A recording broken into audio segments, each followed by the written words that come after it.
We have a fantastic show lined up for you guys here on Browns Film Breakdown. We have Jared Mueller joining us to talk through a bunch of different Browns topics, from OTAs, quarterback choices, and the recent updates to the District 46 development around Berea.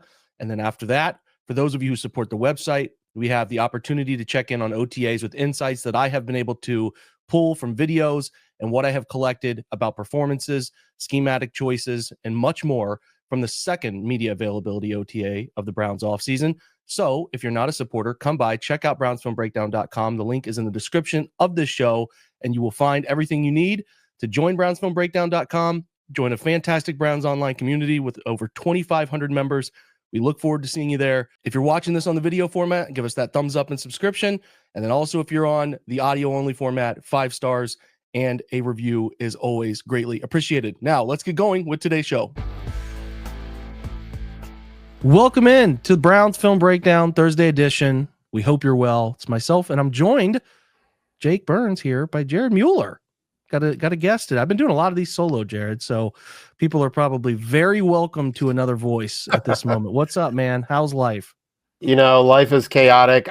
They might want another voice. I don't know about another face, like just bringing the ugly along, but yeah, life's faces for radio. That's right. That's right. You know, I think for most people with kids, they're glad Maycember is over, right? And heading into the June and July months of some kind of boredom or excitement, whatever. So, you know, it got hot today. That's good. We are our oldest is playing baseball right now, and he's in the middle of that season. For some reason, they don't start their league games on Tuesday, Thursday until 6:15. So the second window of games is all the way at 7:15. So we got some late nights. Yeah. My kid's falling in love with it, and I'm like constantly in the backyard pitching to him right now, or working on catching. So there's some good summer evenings happening in that world. So I can't complain, Jared. I'm quite awesome, happy with that. That was my first love, that's for sure. It was definitely baseball. My dad taught me, you know, and not to start off on a sad note, but you know, when my dad passed, literally the first place I went was the baseball diamond that he was my first coach at. So like, you know, those memories are awesome, man. I'm glad you get to have them. It's special watching him. Like, I don't want to go in yet. Can we hit some more? You know what I mean? That like following of your love. I mean, like you said, to your point about your dad, I mean, Dad used to take us out on the road and on our street and just hit ground balls nonstop, just ripping these things off of the concrete. So you just had to get used to it, playing third base and all that stuff. So good memories there. But yeah, that's where our summer nights are right now. But as the Browns world spins on, we have OTAs. Before we get to there's some good topics we want to talk about here before I talk about OTAs. It starts with a thing you guys are doing at Dogs by Nature, which is really fun. I want to do the daily trivia. Talk to everybody about what you guys are trying to do with this, because I play like Wordle and different things with my family every day. We all text each other. There's like sports connections the New York Times does, and all that's fun. But this is a cool way to get the Browns involved every day if you're into those brain games.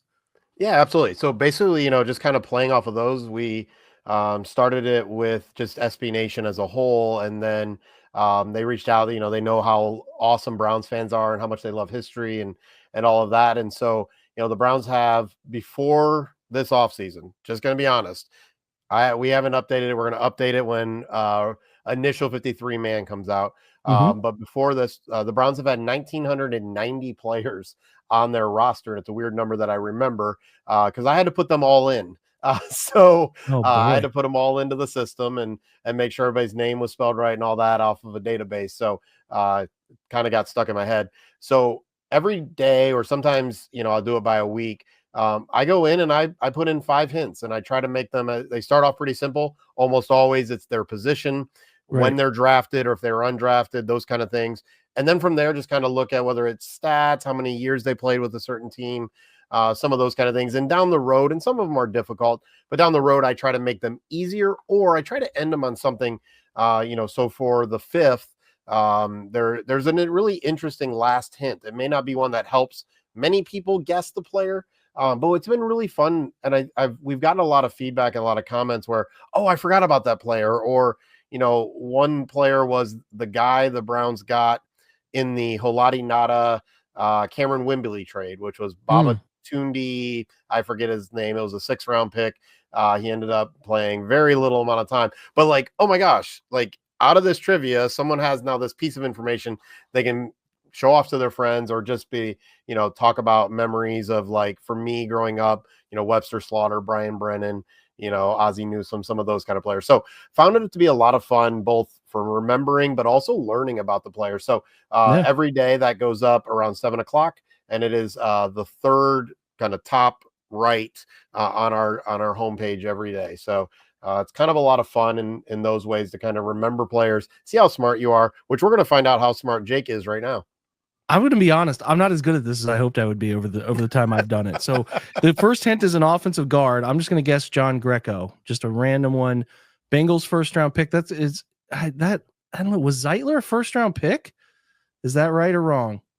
That's right. Ooh, this is my best day in a while. I didn't know if Zeitler was a 1st round pick, but I certainly know that he came from Cincy and was really good for Cleveland, and obviously has continued to be. He was good for Baltimore. He was good for Detroit. He's been good everywhere. Everywhere he's been. The next 2 hints, I think he might have landed in Tennessee, because your next hint was 2 years with Cleveland, 5 with Cincinnati, 3 Baltimore, 2 Giants. You get to know who they played with. And the 4th hint was signed from the Bengals in free agency, and then the 5th one was part of the deal to acquire Odell. So yep, they sent him to New York and with Jabril Peppers in the 1st round pick that turned into a pretty good Dexter Lawrence selection. That is that general. Giants really won the hell out of that trade. Yeah, that's good. All right, next thing, Jared, on our docket. Listen, guys, we made a real bullet point list of things to have some banter on here. Is the Browns District 46 is what they're calling this, and I bring this up not that you guys can't figure this out on your own, because you certainly can find this or have seen this, but I just think it's kind of been underreported, Jared. I think that this has been something they have been working on for a long time. I noticed this last year. Obviously, I knew that they were looking to buy up and occupy space around their complex in Berea. And listen, over the years, you trace the history of the Browns in Berea. They're practicing at, Baldwin Wallace at times, training camps, various other things. They've been around that area.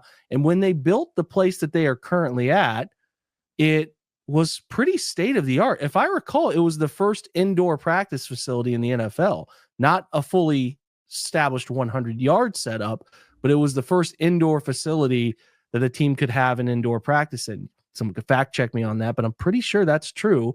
But they have been unable to improve this, Jared, because they had not been able to buy up the land and occupy. They just needed more space, obviously. Right. To get a more functionable area. So I think they have done a nice job here. From what you told me, Jared, this is fully funded privately. So this is obviously different than the half structure that they're aiming for just up the street there at Brook Park. And obviously some state funding will come from that. It seems like it's on the path. Now, if you again pay attention recently to the ever-changing movement of that, it feels like there's a way the state's trying to get really funky and creative around generating those funds, but they're way too far into where they're at with Brook Park to think that they would not get that done. I mean, it would be such an upset for that thing to move in any other direction at this point. But having said that, Jared, this thing looks pretty sweet, man. Talk a little bit about what you're seeing, and then I'll add some details, as this thing is a ribbon cutting ceremony today, and Kevin Stefanski is pretty involved, which isn't nothing. It's not nothing. I think it's really interesting. Like, Berea, for those who have gone, it almost felt like a blast from the past, right? It almost felt like, in the middle of the corn, except it wasn't in the middle of the corn. It was in the middle of the neighborhood, right? You literally were paying $25 to park on somebody's lawn. And then you were walking into Browns training camp, and pretty much all of that seems like it's going to be gone. And you're going to see this state of the art kind of area. But it's not just state of the art for the Browns. There's going to be, community fields and community rec center, and, how much the university hospital that they're going to be building, or the facility that they're going to be building there, will be public use or used by Baldwin Wallace and their students or athletes. It just looks like, taking something out of the 1980s, 1990s even, and really, modernizing the area and giving the team an opportunity to have a real thing going on, right? You see all that All of that kind of to the right is mostly already there. The one Yeah. building kind of to the left would be additional. And then everything to the left there with that extra field and all those buildings would be added on. And I just think it gives them the opportunity to be a professional team with access to a lot of things, right? And the hotel that's going to be built there, and the that. It changes it. I think a lot of Browns fans who just don't, not just Browns fans, people don't like change in general. They're not going to like that it's no longer this cute little thing with a bunch of houses around it. But Right. I think from a professional standpoint, and the partnership with Berea, the partnership with Baldwin Wallace, with all of this, I think just really sets it apart from what it used to be, which it used to be cute. Now it's going to be professional and, Yeah. modern. Yeah. So this is like to give you an outline of what you're seeing. If you have come there over the years, this is what is already like, trying to make sure I'm circling this correctly. This is pretty much all here right now. Yeah. Now, I haven't been up there since last training camp, but that's what's always been there.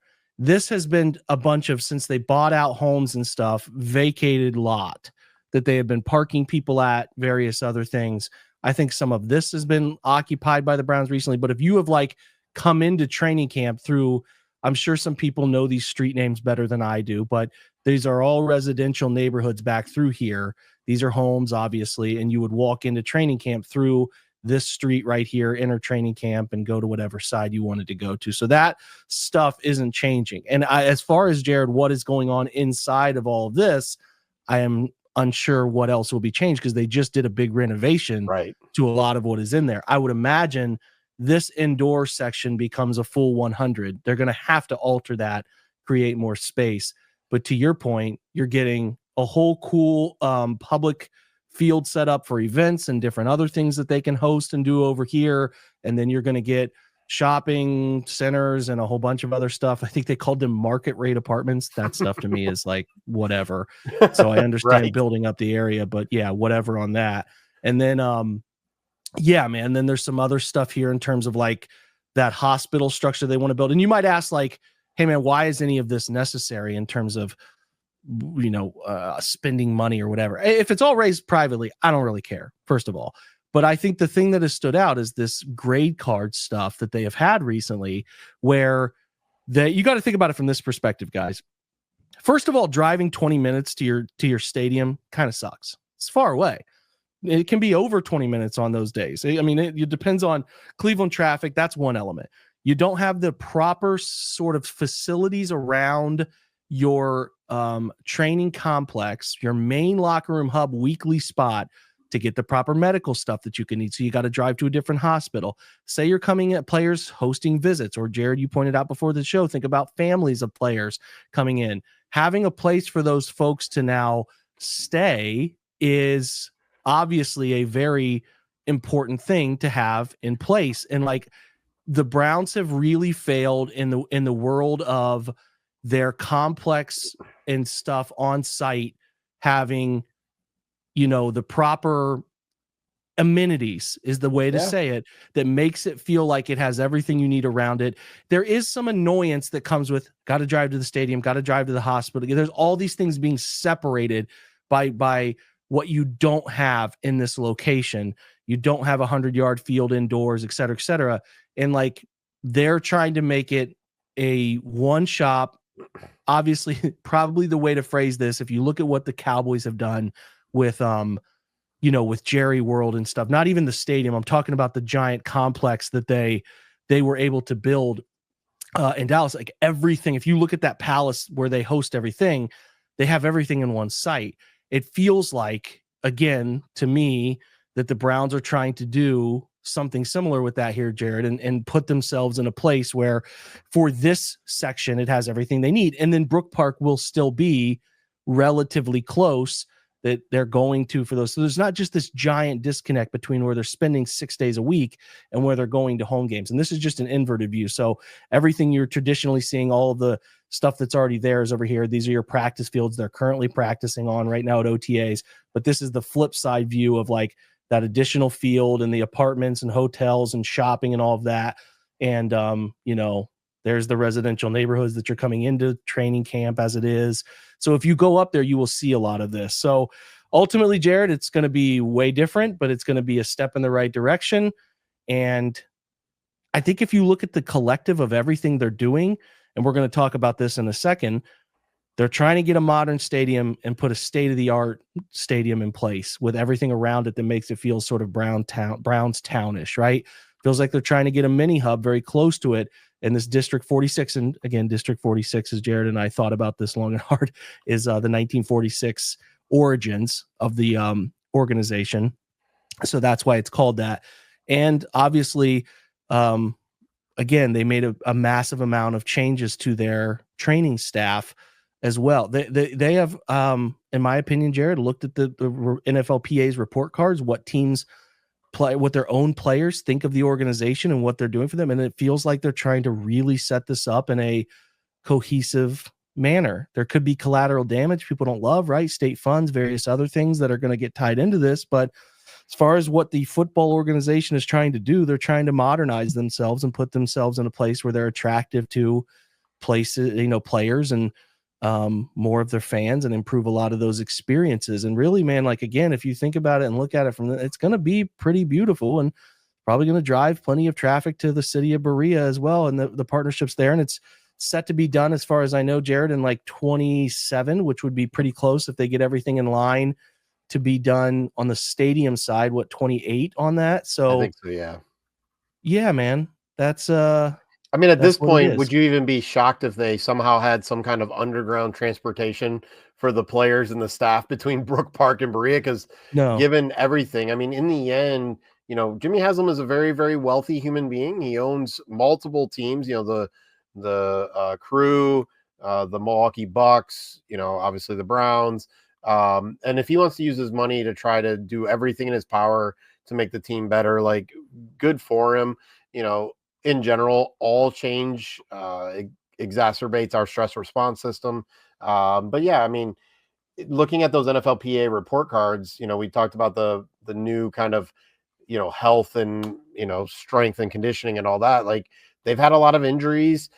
Berea has just kind of been this weird, we're here, like you said, 6 days a week, and then we go play on Sunday kind of thing. But it hasn't really been a place to be and kind of hang out. Now there'll be space. Now there'll be medical. Now there'll be, hotels if their families want to come and hang out for a week, or, mom's there. Mom's not in Cleveland and I'm in Berea. There's just so many little things where, right now we live in and this will probably get more and more of players wanting it all, and there's a salary cap. But if your owner is really, really rich and wants to build a couple things, I'm going to say this, I've said it on other podcasts, Mike Brown down in Cincinnati, talk about the opposite. So literally the city of Cincinnati has approved for him to build a walkway so his players do not have to cross the street going from locker room to the indoor field. And he's refusing to pay for it. So literally players might get hit by cars. It catches up. You're right about the pathway to some sort of interesting way to connect Berea and Brook Park. I think it's definitely possible. I also think they will never make that. What I'm most interested with the stadium, and this is kind of, I mean, it's on target here, but it's still a bit of an opinion. Like, they are going to try to collect every dime out of parking. So they're not going to make some of the amenities that they should for people, like trains and various other things, you know what I mean, available in the way that you would hope to make those efforts a little bit easier. But nonetheless, like, yeah, they'll make it play. They're doing this. Yeah, I mean, listen, parking garage, public shopping, pedestrian friendly, all of that is nice. And there are going to be some amenities that are nice for the general public, and it'll look good. It'll feel good. It'll be clean. But ultimately, Jared, this is about improving the vibe of their organization and giving their players a better feeling when they're inside of it. And all of that. I mean, the stadium, the bigger picture of all of this, the stadium, I think it's beyond time, in my opinion, for an overhaul. So I'm not bothered by any of that, but I do certainly feel like this is as much about getting people inside the building in the future group now, but the future too, to feel better about everything, as much as it is to and the Haslam's want to have that. Hey, we built that. We did this. Our legacy. This is what we did. Look what we left the Browns with. Maybe we didn't win a ton of games, but we left them with new everything, and we put them in a better place. And you can see it. You can sense it. So I don't know, Yeah, and I man. think Maybe it'll change the fortune. Maybe it won't. But this is certainly where they're hell bent on going.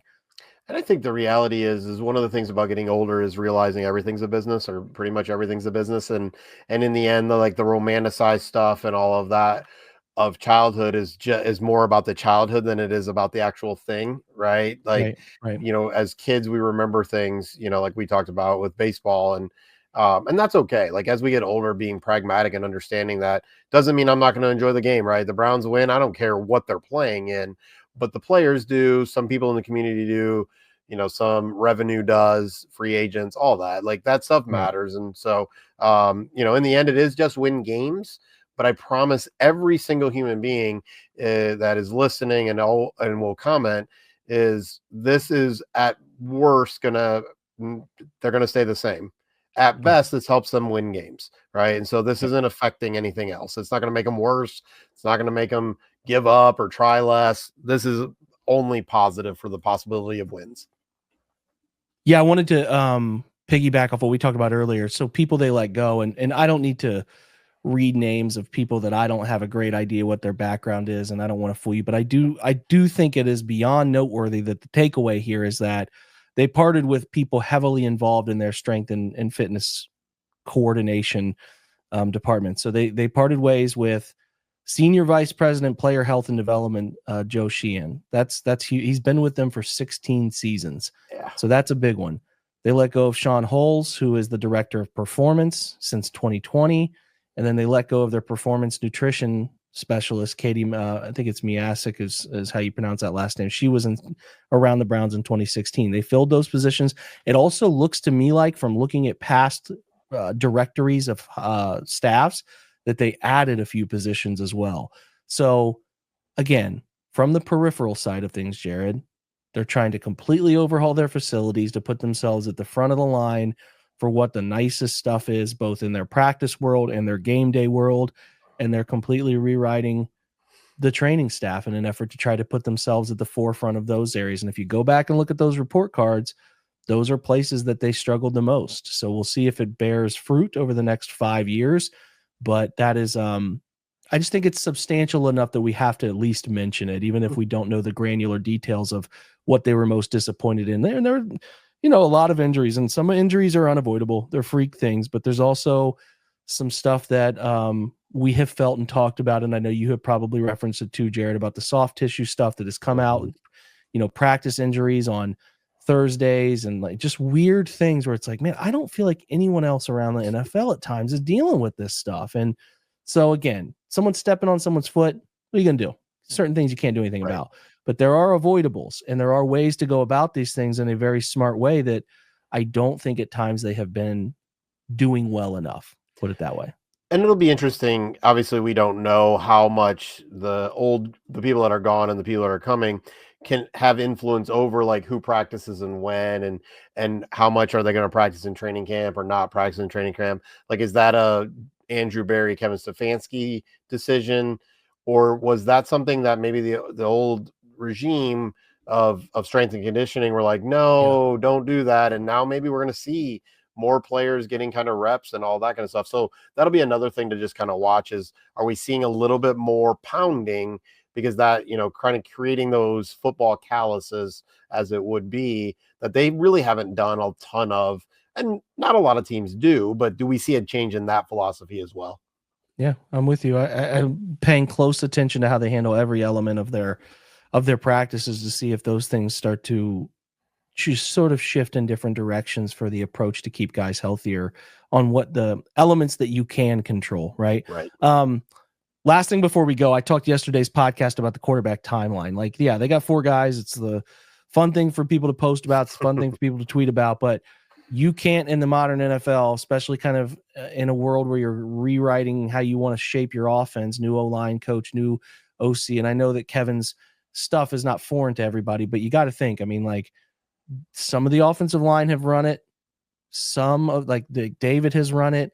but their wide receivers are not well versed in it. Jerry obviously didn't do a lot of what Kevin did pre-24. Obviously, Cedric Tillman only had his rookie season where he got involved late in the year. Two totally new running back room, totally different quarterback. And, you know, Joe will have some experience in it, and he's referenced this, that it feels similar to when he was here. But there's just enough new that this is still every rep is meaningful. Every single rep for these quarterbacks and getting cadence, rhythm, huddle structure, verbiage, all of it is paramount. And teams, you know, obviously the NFL did a great job. I talked about this again yesterday. Like I said, that they've done a great job of allowing a third day quarterback to be out there, game days, et cetera, et cetera. But like, you really only have two of these guys, and you really borderline don't even give the second guy that many snaps as the season gets going. So this battle at two, how the Giants handle this, because they got three guys too, will be fun to pay attention to as well. But it feels like the Browns have to get down to two serious guys here. And if you do that, the world in which you're like, okay, are they keeping a third quarterback on the 53 when roster space gets tighter and tighter because you kept two rookies? And then, like, again, you got a situation where if you don't feel good enough about either of those rookies to start early, then you're saying, well, you're a snap away and it's week 5 and Dorian Thompson-Robinson is starting against Baltimore. And that's not what you want. So, like, there's like, okay, keep both the veterans, but then you got to probably cut one of the rookies because you're not going to get them through waivers to practice squad, and then they can choose who they want to practice squad with. So it's like, Jared, it's dicey, man. So I feel like there are some like not normal decisions here. Kind of like they're going to have to make some hard moves around either a young guy, whether that's trading them possibly before they've ever even touched an NFL field in a regular season game, or going about moving one of these veterans in a way that is serious. So there's just like a serious quarterback move or two looming here because you can't live in that world. So I'm curious what you wrote, because my listeners know what I said yesterday. Yeah, like so obviously Mary Kay Cabot said that she thought, you know, they need to get to 2 by the end of mini, you know, their top 2 by the end of mini whatever, good grief, mandatory mini camp, there we go. But the reality is I think what's more interesting, and honestly I didn't flesh it out a lot yet because I was trying to figure out, like, it's almost that kind of choose your own adventure, right? Like, have they already decided we're going to invest in one veteran and one rookie, right? Have they decided they want possibly to invest in both rookies and see what veteran?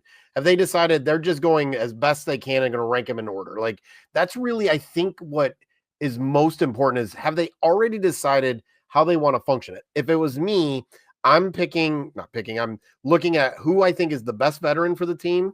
And in that case, it's for this year because none of them are under contract after that. And then I'm picking one of the rookies, whoever I feel like is showing the most developmental ability to be number 2 for the season, step in. And those are my top 2. I don't care if it's Pickett and Gabriel. I don't care if it's Flacco and Sanders. That's what I think it probably could be.